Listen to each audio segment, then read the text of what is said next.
Graça, misericórdia e paz da parte de nosso Senhor e Salvador Jesus Cristo.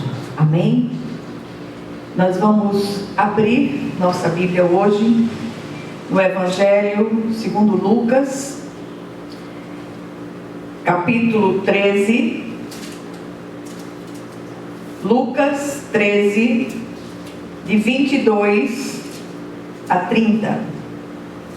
Lucas 13, de 22 a 30, diz assim a palavra do Senhor. Passava Jesus por cidades e aldeias, ensinando e caminhando para Jerusalém. E alguém lhe perguntou: Senhor, são poucos os que são salvos? Respondeu-lhes: esforçai-vos por entrar pela porta estreita, pois eu vos digo que muitos procurarão entrar e não poderão. Quando o dono da casa se tiver levantado e fechado a porta, e vós do lado de fora começardes a bater, dizendo: Senhor, abre-nos a porta, ele vos responderá: não sei de onde sois. Então direis: comíamos e bebíamos na tua presença e ensinavas em nossas ruas. Mas ele vos dirá: não sei de onde vós sois, apartai-vos de mim, vós todos os que praticais iniquidades. Ali haverá choro e ranger de dentes, quando virdes no reino de Deus Abraão, Isaque, Jacó e todos os profetas. Mas vós lançados fora, muitos virão do Oriente e do Ocidente, do Norte e do Sul, e tomarão lugares à mesa no reino de Deus. Contudo, há últimos que virão a ser primeiros, e primeiros que serão últimos. Amém? Vamos orar. Senhor, nosso Deus e nosso Pai Celestial, clamamos a Ti, Senhor, confiados no poder que há no sangue de Jesus, que o Senhor venha falar ao nosso coração, que o Senhor venha abrir o nosso entendimento, iluminando os olhos do nosso entendimento, para que possamos compreender aquilo que o Teu Espírito fala no dia de hoje, por meio da Tua santa e gloriosa palavra, Senhor. Que assim seja, em nome de Jesus. Amém. Meus amados, nós vivemos um tempo em que muitas celebridades, sobretudo, têm se autodenominado cristãs. Sobretudo para atrair adeptos para as suas trincheiras. Isso nas áreas da política, de vários setores da vida humana, mas sobretudo da política. E tem sido muito comum nós encontrarmos sectos desses pseudo-cristãos. E eu queria mais uma vez dizer a todos: nem todo o que diz Senhor, Senhor é de fato dele. Que o Senhor, Ele abra os olhos do nosso entendimento, que o Senhor nos ajude a reconhecer, a partir de evidências bíblicas, aqueles que são verdadeiramente de Deus. O desejo do nosso coração é exortá-los a se esforçar para andar desembaraçadamente no caminho do Senhor, para ser encontrado fiel na segunda vinda do Cristo. A terra inteira está, que é uma efervescência só. Que o Senhor, Ele nos ajude a compreender essas coisas. O texto lido fala sobre salvação genuína. O Senhor exorta seus discípulos a se esforçarem para entrar no reino de Deus. Ele diz ali que a porta pela qual precisam atravessar é estreita. Não é uma porta de facilidades. Essa porta trata-se dele mesmo. Ele diz em João 10:9: eu sou a porta. Se alguém entrar por mim, será salvo entrará e sairá e achará pastagem. Jesus compara o reino de Deus com uma porta estreita, através da qual não se passa cheio de bagagens e cargas. Precisamos aprender a viajar com pouca bagagem. Abrir mão, exercitar o desapego às coisas materiais e terrenas. Como nós vimos no início, a porta é o próprio Cristo. O padrão de Jesus é altíssimo.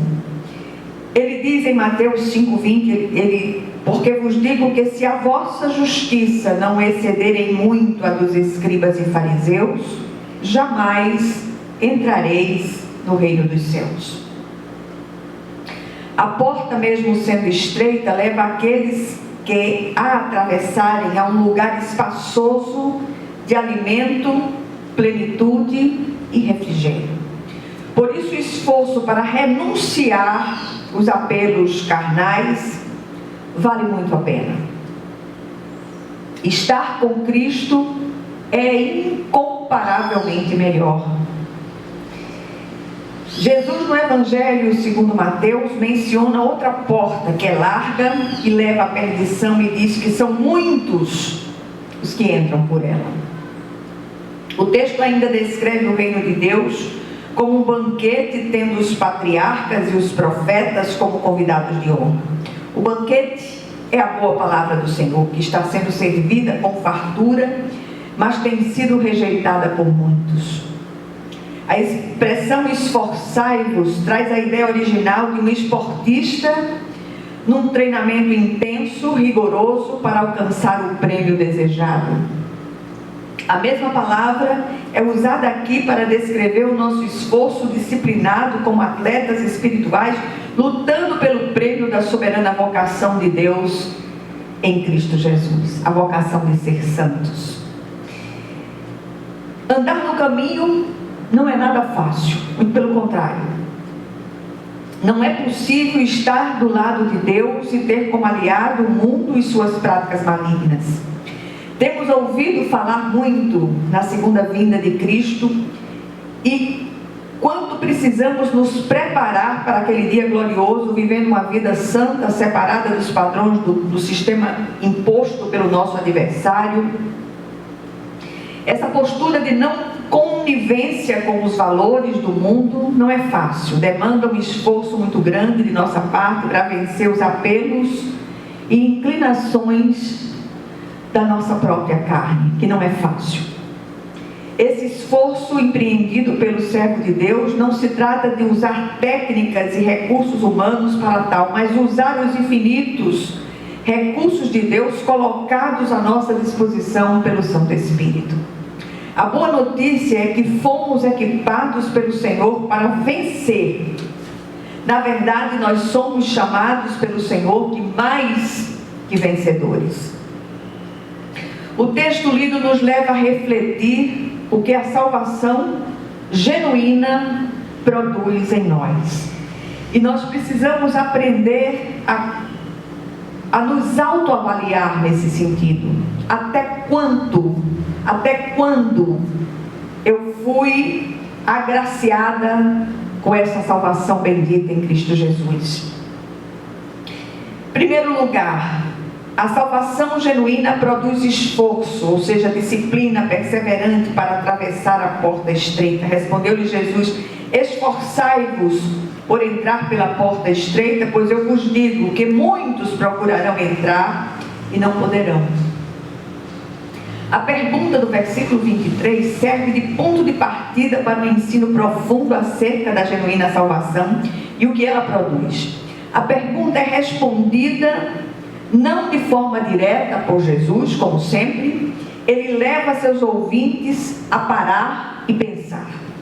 Há aqui um apelo ao autoexame, bem como ao arrependimento sincero de coração. A porta é estreita e não podemos atravessá-la carregando as inclinações da velha vida ou os apelos do mundo. A questão mais relevante aqui não é se são poucos os que são salvos, mas se somos verdadeiramente salvos. O grande penhor dessa salvação é a ação e testificação do Espírito Santo em nós, nos constrangendo a viver como filhos da luz, ou filhos da obediência. Para os justificados, a palavra de ordem é santidade de vida.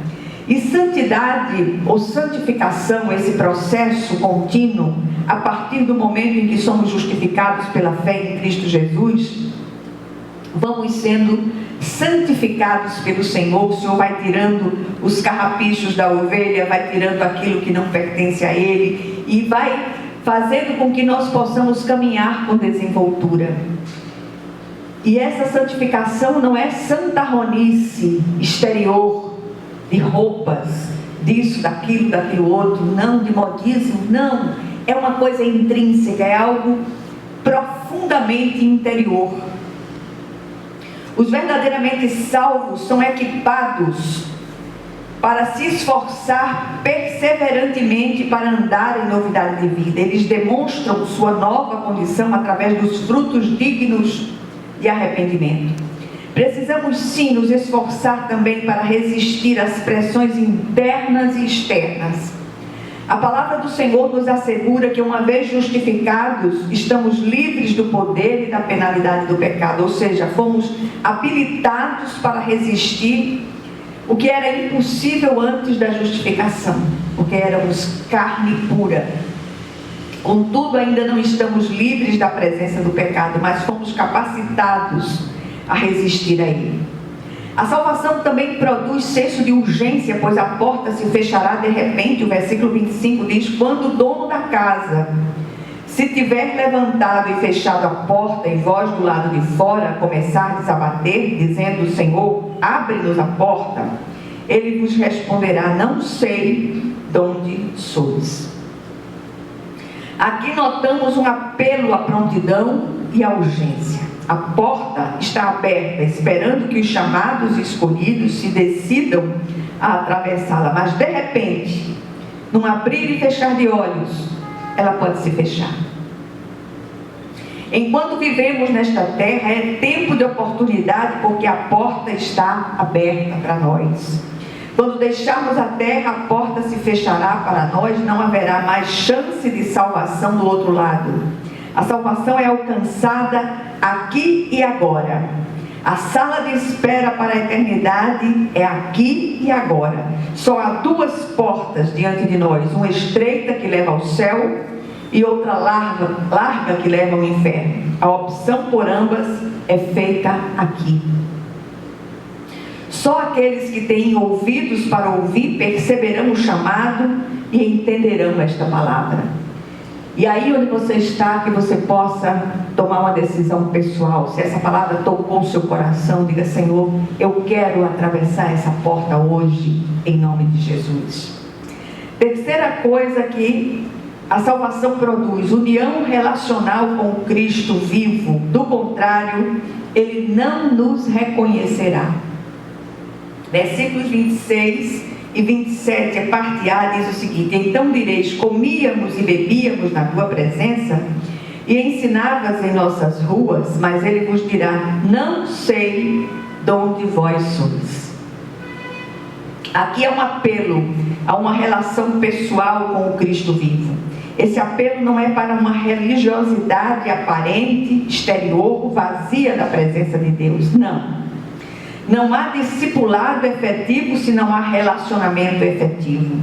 O Senhor em nenhum momento propõe um discipulado de regras a serem cumpridas mecanicamente, mas uma conformação com a imagem do Cristo, através de uma renovação da mente pela palavra de Deus.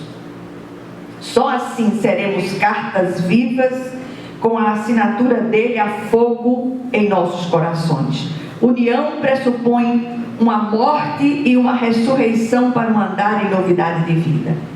E em quarto lugar, a salvação genuína produz aversão pelo mal. Versículos 27, a parte B diz: apartai-vos de mim, diz o Senhor, vós todos os que praticais a iniquidade. há aqui um apelo à ação transformadora e renovadora do Espírito Santo de Deus. Quando nos deixamos transformar pelo Espírito Santo, a glória divina cobre as nossas vidas como as águas cobrem o mar. E conseguiremos sair da superficialidade religiosa e farisaica para um profundíssimo relacionamento com o nosso Pai Celestial. O autor de Hebreus diz que sem santificação ninguém verá a Deus. Os versículos 28 a 30 trazem uma aplicação primeira desse texto aos judeus, principalmente os da época de Jesus. Mas há uma aplicação também para nós hoje. Muitos hoje ficarão de fora da mesa do banquete, como os judeus daqueles dias. As igrejas estão lotadas, mas nem todos estão efetivamente salvos. Essa é uma grande e triste realidade. Que lições nós podemos tirar dessa breve meditação? Primeiro, precisamos nos examinar a nós mesmos com a ajuda do Espírito Santo e empreender um esforço para abandonar as velhas práticas. A bagagem que temos carregado tem embaraçado nossos passos e impedido o avanço da nossa caminhada. Em Hebreus 12, 1 e 2, o autor propõe: desembaraçando-nos de todo o peso e do pecado que tenazmente nos assedia, corramos com perseverança a carreira que nos está proposta, olhando firmemente para o autor e consumador da nossa fé, Jesus, o qual, em troca da alegria que lhe estava proposta, suportou a cruz, não fazendo caso da ignomínia, e está sentado à destra de Deus. Segundo lugar, aqueles que ainda não se decidiram por Jesus precisam fazê-lo hoje. Os que já se decidiram precisam ratificar a sua decisão, vivendo dignamente de modo a glorificar o Senhor. Terceiro lugar, a união íntima com o Cristo vivo precisa ser buscada, ansiada, experimentada por todos os salvos.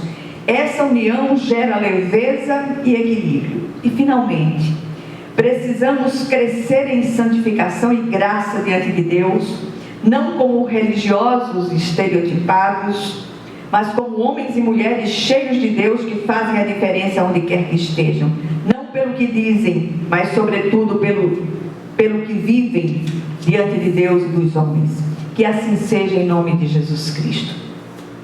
Vamos aproveitar o dia de hoje e clamar pelos sofredores, clamar pelos ucranianos, nossos irmãos ucranianos, que o Senhor esteja ali operando maravilhosamente naquela situação. Senhor, nosso Deus e nosso Pai Celestial, clamamos a Ti, Senhor, confiados no poder que há no sangue de Jesus, que o Senhor esteja visitando, envia Teu exército de anjos, Senhor, como o Senhor fez no passado, e deu grande vitória a Israel, diante dos sírios. Ó Deus bendito, santo e misericordioso, visita teus filhos na Ucrânia, Senhor, e barra os intentos malignos e assassinos do presidente da Rússia, Senhor. Em nome de Jesus, opera maravilhosamente como Deus dos exércitos, como Senhor dos impossíveis. Que assim seja em nome de Jesus Cristo, e que a graça de nosso Senhor e Salvador Jesus Cristo, o amor infinito de Deus, o nosso Pai Celestial, que as consolações e comunhão do Santo Espírito estejam com todos vocês e com todo o povo de Deus espalhado por toda a face da terra, desde agora e para todo o sempre. Amém, amém e amém. Que Deus os abençoe ricamente.